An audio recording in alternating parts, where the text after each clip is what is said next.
quero compartilhar com você esse texto de Romanos 5:8, quando ele diz assim: Ele prova o seu amor para conosco.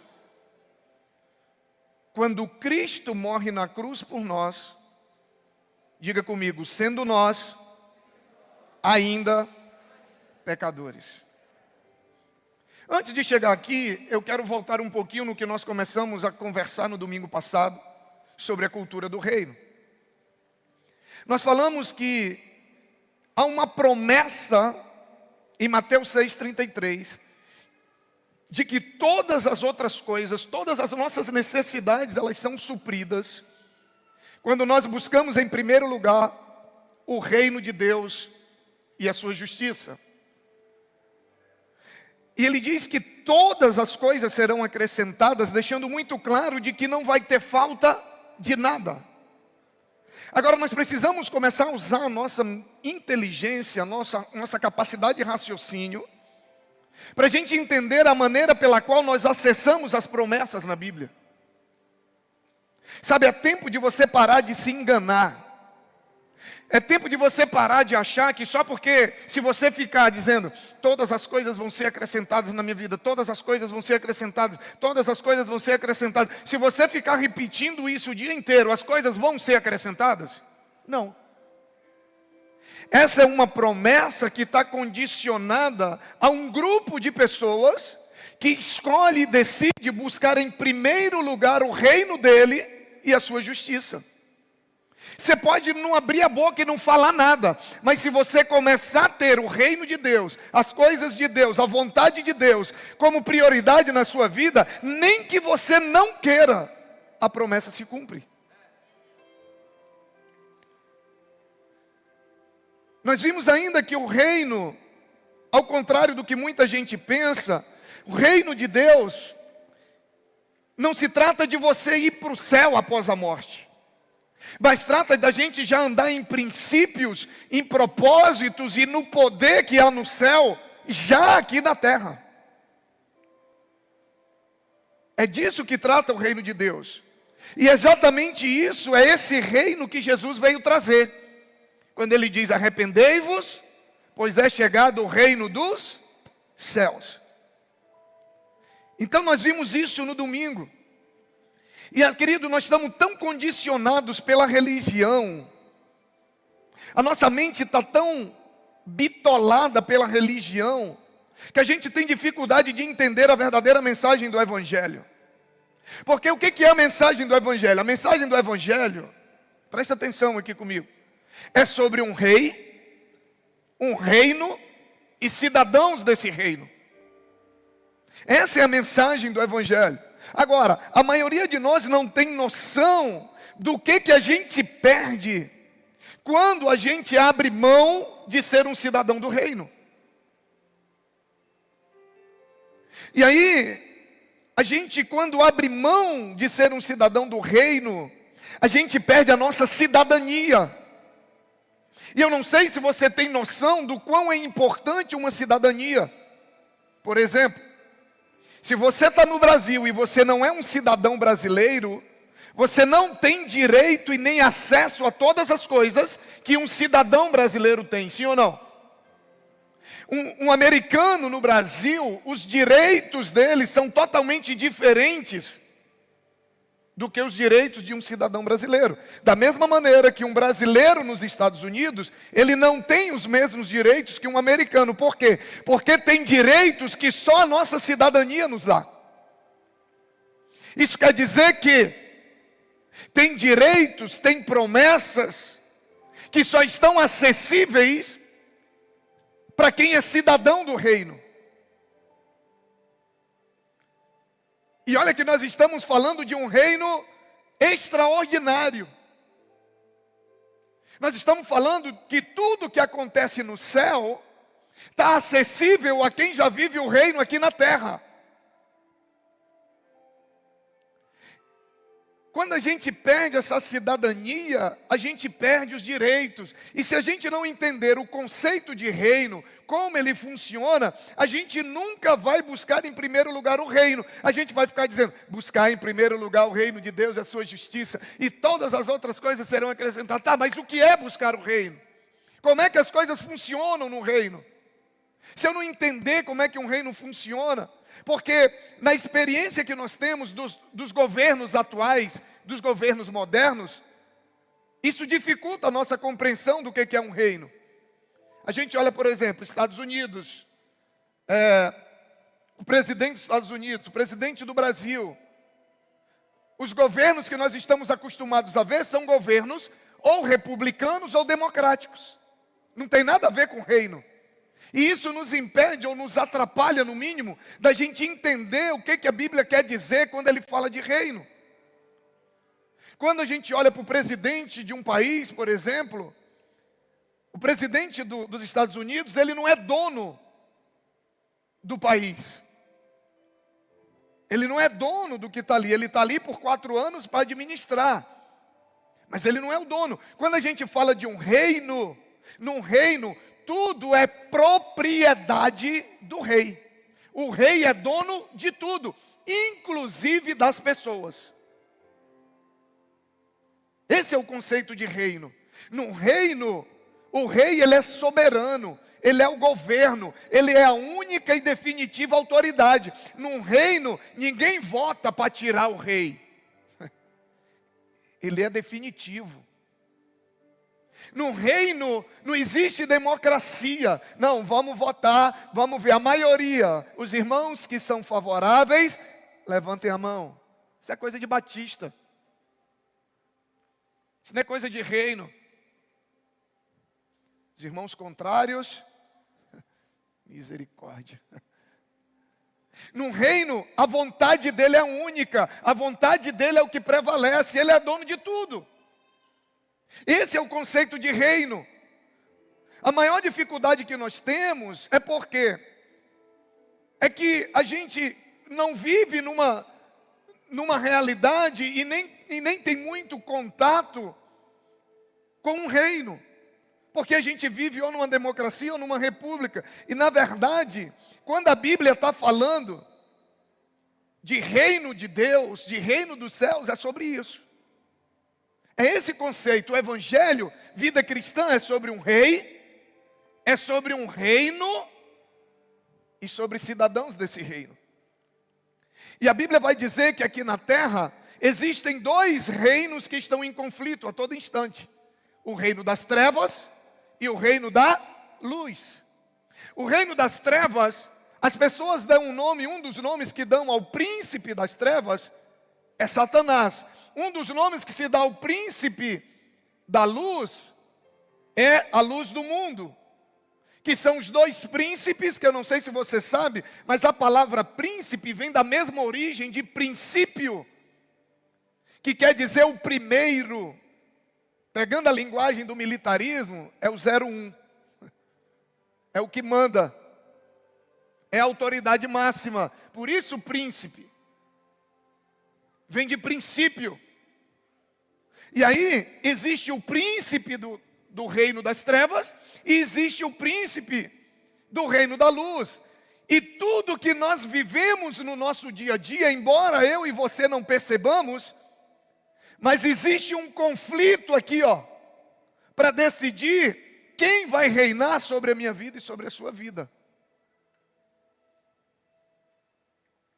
E é interessante que a palavra hebraica para trevas é a mesma palavra usada para ignorância. E a mesma palavra usada no original para luz é a mesma palavra usada para conhecimento. Ou seja, quando nós estamos falando de reino das trevas e reino da luz, ninguém está falando de luz acesa e luz apagada. A gente está falando de ignorância e de conhecimento. Talvez agora você entenda por que a Bíblia diz que conhecereis a verdade e a verdade vos libertará. Ou seja, o conhecimento liberta. Talvez agora você entenda por que a Bíblia diz que a fé, ela vem pelo ouvir, ela vem pelo conhecimento. Ou seja, onde o conhecimento chega, a luz reina. Onde há ignorância, as trevas reinam. Então, baixa só um pouquinho, Bruno, por favor. Então a luta, preste atenção, eu queria que você entendesse isso aqui. A luta é entre manter você na ignorância ou trazer você para a luz do conhecimento. Porque a maneira que você vive é determinada pelo que você pensa. E a maneira como você pensa é determinada pelo que você conhece. Você não enxerga, mas você não tem noção da luta que se trava quando você decide ir para algum lugar, seja participar de uma escola de inteligência bíblica online, seja estar na escola de discípulos, seja vir para um culto, seja ir para um GC, seja ir para um discipulado, você não tem noção da luta que se trava para que você não tenha acesso ao conhecimento. Que é exatamente o reino das trevas com o reino da luz. Porque a partir do momento que o conhecimento, que a luz entra, a treva sai. O único objetivo de um cidadão do reino é conhecer a vontade soberana do seu rei. Porque se ele não conhece, ele não obedece. E se ele não obedece, ele não tem direito aos direitos que todo cidadão do reino tem. Então entenda uma coisa, pelo amor de Deus. A maneira que o diabo tem de te manter distante das promessas de Deus é te manter distante do conhecimento da palavra. Entenda isso. Pare de acreditar que você não assistiu, não participou da escola por causa de um probleminha que aconteceu. Não! Aquele probleminha é resultado de uma tensão que tem 24 horas no mundo espiritual para te impedir de que a luz chegue na sua vida. O nosso maior desafio é a gente deixar de ser membro de igreja e nos tornar cidadão de reino. Porque cristianismo não é sobre uma instituição, é sobre um reino. Sobre um rei e sobre os cidadãos do seu reino. E Jesus, ele nasce exatamente para isso, para estabelecer o reino, a vontade do seu Pai, aqui na terra. Agora, que princípios e valores, de que princípios e valores esse reino é formado? E aí agora eu vou começar a pregar. Eu comecei a introdução domingo passado, terminei agora. Agora eu vou começar a pregar. Um rei, um reino e cidadãos que formam esse reino. Agora, de que princípios e valores, qual é a cultura que determina de que é formado esse reino?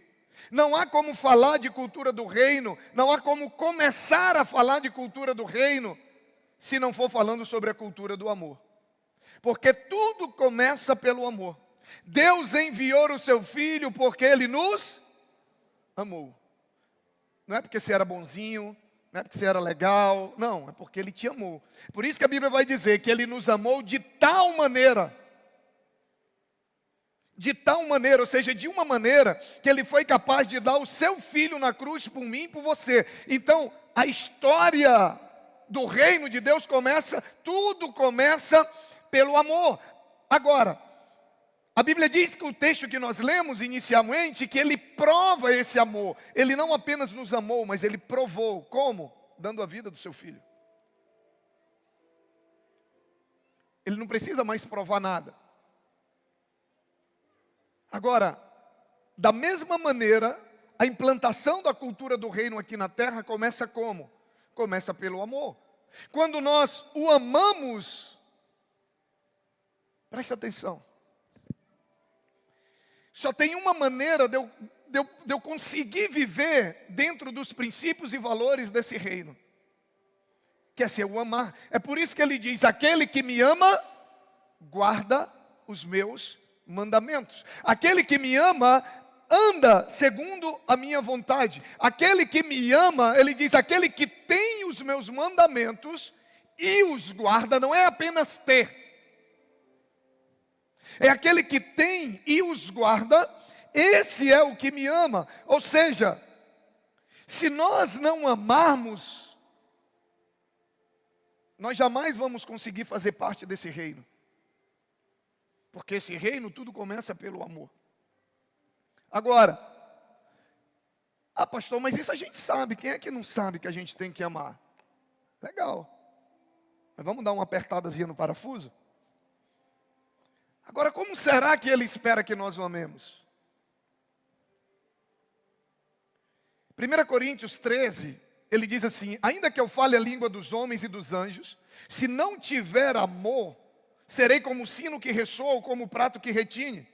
Ainda que eu tenha o dom de profecia e saiba todos os mistérios e todo o conhecimento e tenha uma fé capaz de mover montanhas, mas não tiver amor, nada serei. Ainda que eu dê aos pobres tudo o que eu possuo e entregue o meu corpo para ser queimado, se não tiver amor, nada disso me valerá. O primeiro elemento da cultura do reino é o amor. Sabe por quê? Porque nada do que você faz para Deus, nada do que você dá para Deus, se você não serve, se você não canta, se você não prega, se você não faz qualquer coisa por amor, você não está fazendo nada para Ele. A religião se preocupa com o que a gente faz. O cristianismo se preocupa com o porquê a gente faz. Ele está dizendo, se você não ama, se não for por amor, você pode pegar tudo que você tem, vender e dar para os pobres, você não fez nada. Então, tudo começa pelo amor. Por quê? Porque sem esse amor, eu não consigo viver os outros elementos da cultura do reino. Não adianta, se você não amar, tem muitas coisas que você não vai conseguir viver como cristão se você não amar. Agora, vamos apertar mais um pouquinho o parafuso. Qual é o amor que Ele espera que a gente ame? João 13, ele diz assim: meus filhinhos, eu vou estar com vocês mais um pouquinho. Vocês vão me procurar, mas não vão me achar. Para onde eu vou, vocês não podem ir agora. Mas eu vou dar um novo mandamento para vocês. Amem-se uns aos outros. Legal. Agora olha como que ele diz. Como eu os amei, vocês devem amar uns aos outros. E quando vocês amarem uns aos outros como eu os amei, vocês vão se tornar parecidos comigo. Ele diz, com isso todos saberão que vocês são meus discípulos. Como que Ele nos amou? Romanos 5,8, vamos botar para o nosso texto agora. Ele prova o seu amor para conosco, sendo que deu a vida do seu único filho na cruz, quando nós ainda éramos o quê? Éramos o quê? Peraí, você não mudou para Ele te amar? Ele te amou do jeito que você era, sim ou não? Ele te amou com teus defeitos, sim ou não? Ele te amou com as tuas falhas, sim ou não? Pois é, Ele está dizendo assim, ó. Deixa eu te falar uma coisa. Quando vocês amarem uns aos outros, do jeito que eu amei vocês, todo mundo vai dizer que vocês são meus discípulos. Todo mundo vai achar vocês parecidos comigo. Sabe por quê? Porque a religião nos ensinou, ou nos acostumou, pelo menos, a amar quem nos ama, a amar quem merece, a amar quem nos faz bem, a amar quem nos ajuda. Mas a cultura do reino, o cidadão desse reino, ele ama quem não merece, ele perdoa quem não merece, ele ama quem fala mal, ele perdoa. Por quê? Porque ele não se manda mais. Lembra quando a gente falou de reino? Reino é sobre um rei. O rei, ele é dono de tudo. E quando eu decido fazer parte desse reino, eu não tenho mais opinião, eu não tenho mais vontade, não é mais o que eu acho, o que eu penso, não. Às vezes a gente está querendo viver uma relação com Deus baseado na democracia. A gente está querendo viver uma relação com Deus baseado na república. A gente está querendo viver uma relação com Deus baseado na opinião. Não, não, esquece. Com Deus é assim, ó. Ou você faz do jeito dele, ou você entende que você é propriedade dele. Sua vida é dele, seus pensamentos são dele, suas atitudes são dele, seus bens são dele, seus filhos são dele, seu dom é dele, tudo que você tem é dele, e se é dele, é ele que manda. É assim. Quando eu decido ser um cidadão desse reino, eu estou dizendo que tudo que eu tenho, tudo que eu sou, pertence a Ele. É Ele que manda. Eu não tenho mais vontade. Eu não me mando mais. Sabe qual é o nosso problema? É que a gente ainda se manda muito. A gente ainda se manda muito. Sabe qual é o problema? É que a gente não morreu. Porque você deixar de ser um cidadão da terra para ser um cidadão do céu, não é isso que simboliza o batismo? Que você está morrendo para a sua vida e renascendo para a vida, sim ou não? É bonito, né? A gente fala disso no batismo. Agora eu quero ver a gente viver isso no dia a dia. Porque a gente quer fazer só o que a gente quer. Na hora que a gente quer. A gente está preocupado com a nossa reputação. Ah não, eu não vou pedir perdão porque eu estou preocupado com a minha reputação. Quem é cidadão do reino está preocupado única e exclusivamente com a reputação do rei. E não com a sua. Ele está preocupado em agradar o rei. Ele está preocupado em fazer a vontade do rei. Você já viu um morto fazer escolha, sim ou não? Você já viu no necrotério, está lá o corpo? Aí chegam lá, vamos decidir, não, vamos levar lá no Morada da Paz. Aí o morto, não, peraí. Leva, tem um melhor, não tem não? Peraí, mereço. Não, vamos pegar uma urna aqui. Vamos pegar essa aqui, né, que é mais barata. Aí o morto, não, pô, peraí, cara. Pega uma melhorzinha. O morto tem vontade, sim ou não? Sim ou não, gente? Pensei que alguém ia achar que tinha. Sabe o que é o problema? É que a gente não morreu. A gente está cheio de vontade. Nosso rei quer uma coisa, a gente quer outra. Nosso rei manda ir para Nínive, a gente quer ir para Tarsis. Nosso rei fala para a gente fazer aqui, a gente quer fazer ali.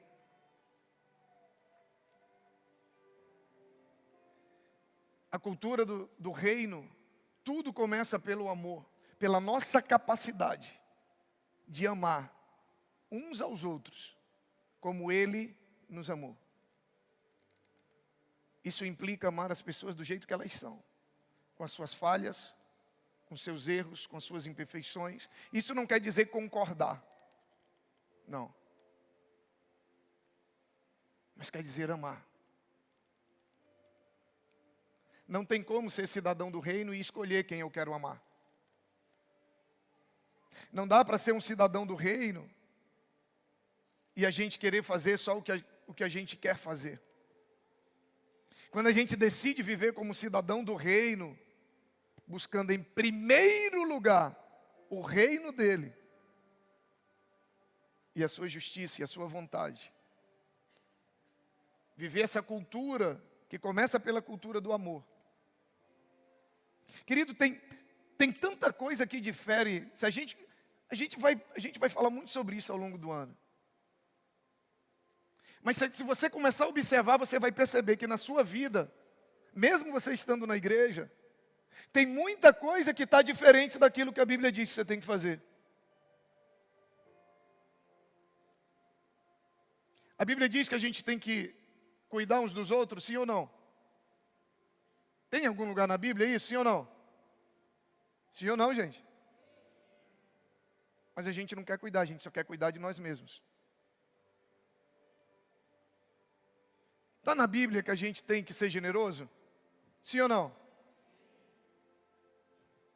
Está na Bíblia que a gente tem que servir?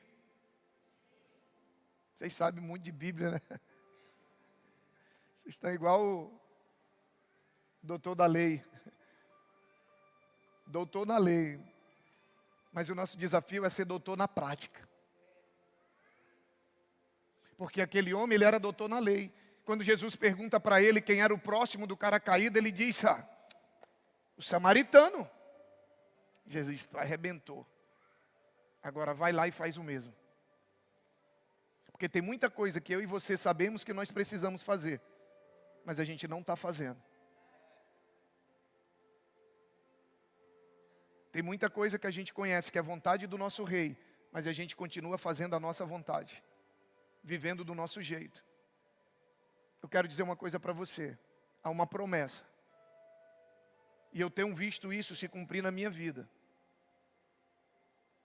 O que Deus tem feito na minha vida, o que Ele tem acrescentado, o que Ele tem feito, coisas assim que não tinha inteligência, não tinha dinheiro, não tinha amizade que me fizesse viver.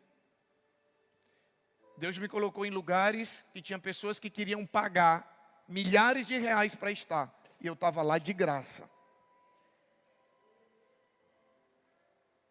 E eu não tenho dúvida que tem coisas que eu tenho vivido, que é pelo único fato de que eu decidi que eu não tenho mais vontade. Querido, desde que minha esposa, desde o dia que eu me converti, 24 anos atrás, que eu entreguei minha vida para Cristo, eu entendi o que era se tornar um cristão. Falei, a partir de hoje, meu amigo, acabou. Se a Bíblia diz que é, se diz que não é, acabou. A minha casa não tem, não, vamos, opinião nada, opinião da Bíblia, acabou. E opinião o quê? Vai votar para ver quem lê o texto, só se for. Votar para ver quem lê. Porque na minha vida e na minha casa, quem decide é a palavra. O que decide se eu faço ou se eu não faço é o que a Bíblia diz. Não é o que eu acho, não é o que eu penso, não é o que eu vou ganhar, não é o que eu vou perder, não. É o que a Bíblia diz.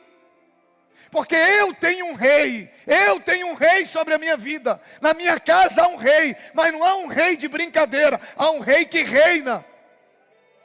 Porque Jesus não nasceu para ser teu amiguinho, Jesus não nasceu para ser uma inspiração, Jesus não nasceu, sabe, para ser o teu guru, Jesus nasceu para ser o teu rei. Ele nasceu para ser o meu rei e o seu rei, e o reino dele, a Bíblia diz, que é um reino de paz, onde ele reina, a paz reina. É um reino de alegria.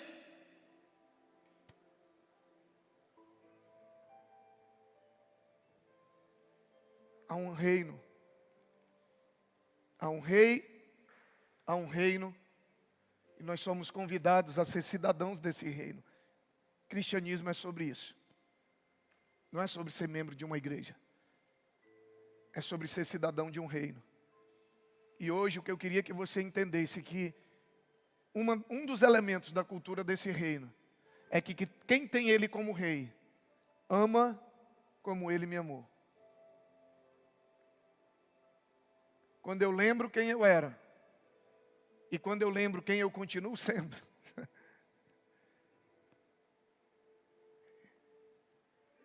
eu aprendo a amar como Ele me amou.